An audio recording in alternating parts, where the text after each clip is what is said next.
5학년 학생 여러분 안녕하세요. 이번 수학 시간에는 분수의 뺄셈을 해볼까요? 첫 번째 내용을 공부하겠습니다. 수학 교과서는 94쪽, 95쪽입니다. 솔직히 얘기하면 우리 지난 시간까지 분수의 덧셈 첫 번째, 두 번째, 세 번째 공부했죠. 분수의 뺄셈도 그것과 크게 다르지 않습니다. 다만 더하기 기호가 빼기 기호로 바뀐 것 뿐이에요. 방법은 통분을 해서 분모를 똑같이 만들어서 계산한다. 그것과 다르지 않아요. 구체적으로 살펴볼게요. 1번 설탕 4분의 3컵에서 2분의 1컵을 사용하고 남은 설탕의 양이 얼마나 될지 알아봅시다. 설탕 4분의 3컵이 있었어요. 그 중에 2분의 1컵을 사용했대요. 얼마나 남았느냐? 쌀과자를 만들려면 설탕이 2분의 1컵 필요해. 그러니까 2분의 1컵을 사용했겠죠. 슬기가 가지고 있는 설탕의 양과 쌀과자를 만드는 데 필요한 설탕의 양을 각각 그림에 나타내어 보세요. 먼저 슬기가 가지고 있는 설탕의 양 4분의 3컵 4개로 나눈 것 중에 3개 따라서 이렇게 4분의 3컵 색칠해 줄 수 있고요. 그리고 쌀과자를 만드는 데 필요한 설탕의 양은 2분의 1컵 이만큼이 되겠죠.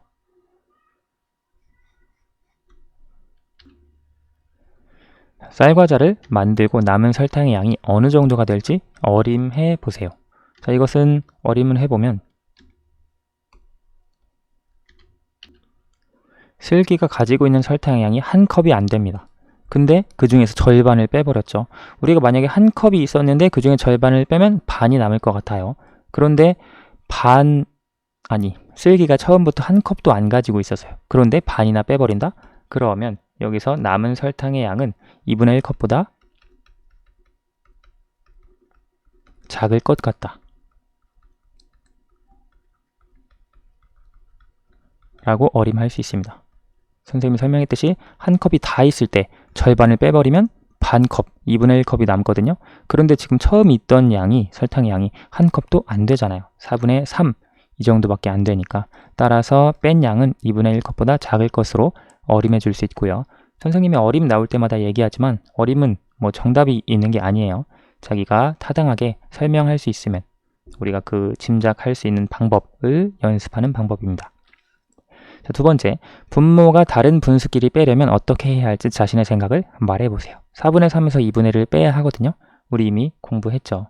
따라서 분모를 같게 만들어야 한다. 선생님의 생각이고요. 여러분의 생각도 크게 다르지 않을 것으로 선생님은 생각됩니다. 2번, 4분의 3 빼기 2분의 1을 계산하는 방법을 알아봅시다. 4분의 3과 2분의 1을 각각 그림에 색칠하고 4분의 3에서 2분의 1을 빼기 하는 것, 이것을 계산해 보세요. 4분의 3을 먼저 그림에 색칠을 해볼게요. 4분의 3은 아까 이만큼이었죠. 그리고 2분의 1은 이만큼이었습니다. 여기에서 보면 작은 점선을 보면 작은 점선 총 3개를 가지고 있는 거죠. 여기서는 작은 점선 2개를 가지고 있습니다. 무슨 말이냐면 여기 3조각, 2조각 가지고 있는 거예요. 4분의 3에서 2분의 1을 빼면 남은 것이 얼마나 되냐?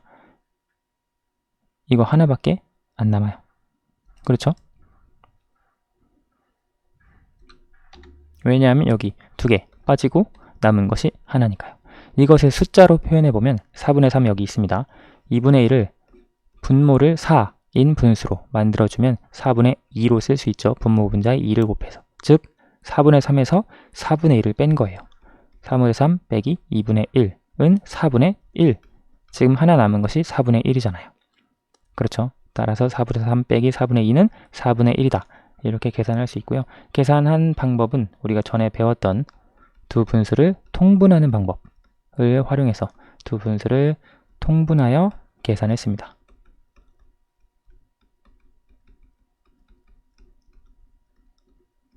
다음 페이지로 넘어가 봅시다. 그림을 이용하여 5분의 4 빼기 2분의 1을 계산해 봅시다. 5분의 4는 지금 색칠이 되어 있죠. 이만큼이고요. 2분의 1은 이만큼 2개로 나눈 것 중에 하나.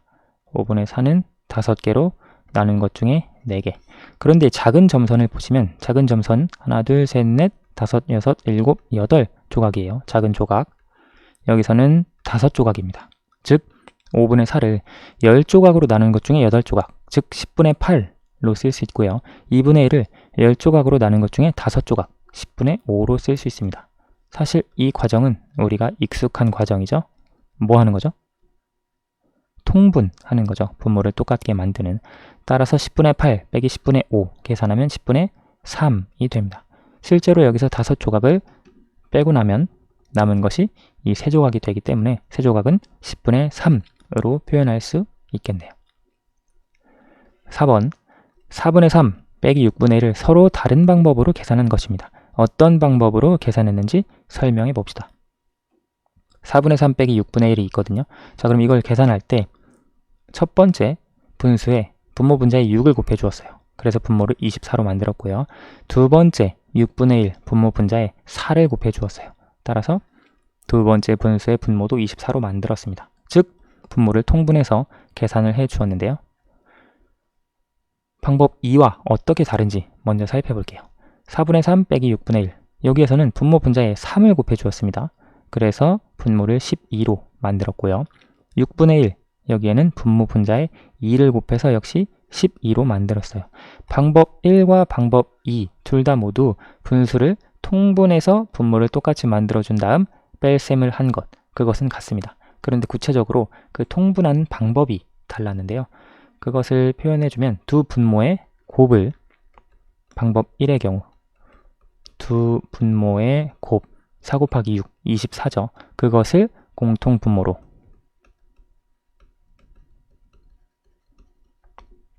공통분모로 하여 통분한 다음 계산했습니다. 자, 그리고 두 번째 방법, 두 분모에 여기서는 공통분모를 12로 했거든요. 이 12는 4와 6의 최소 공배수입니다. 따라서 두 분모의 최소 공배수를 공통분모로 하여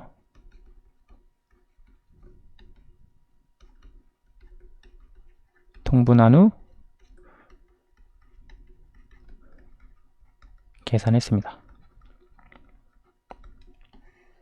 두 방법을 비교하여 각각 어떤 점이 좋은지 이야기해 보세요. 우리 방법 1번 같은 경우의 좋은 점은 공통분모를 구하기 쉽죠.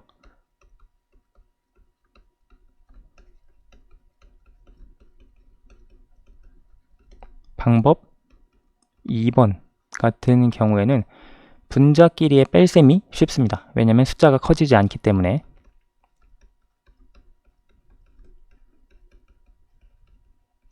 분자끼리의 뺄셈이 쉽고 결과를 약분할 필요가 없다.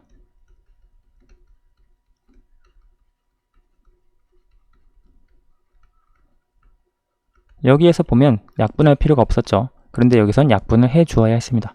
물론 방법 2대로 했을 때 항상 약분할 필요가 없는 건 아니에요. 다만 방법 1보다 약분을 적게 해도 되는 경우가 많습니다. 5번 땅콩 가루가 8분의 7컵 있었습니다. 땅콩 과자 1개를 만드는데 사용하고 남은 땅콩 가루가 6분의 1컵입니다. 땅콩 과자 1개를 만드는데 사용한 땅콩 가루의 양을 구해봅시다. 자, 8분의 7컵 있었대요.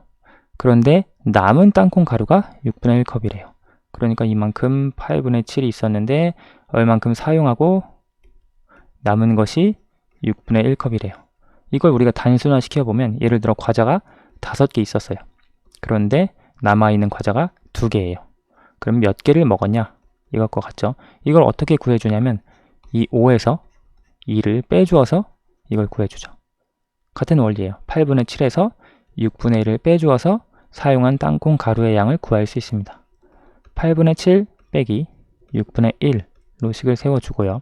선생님은 8과 6의 최소 공배수 24를 가지고 통분을 해줄게요.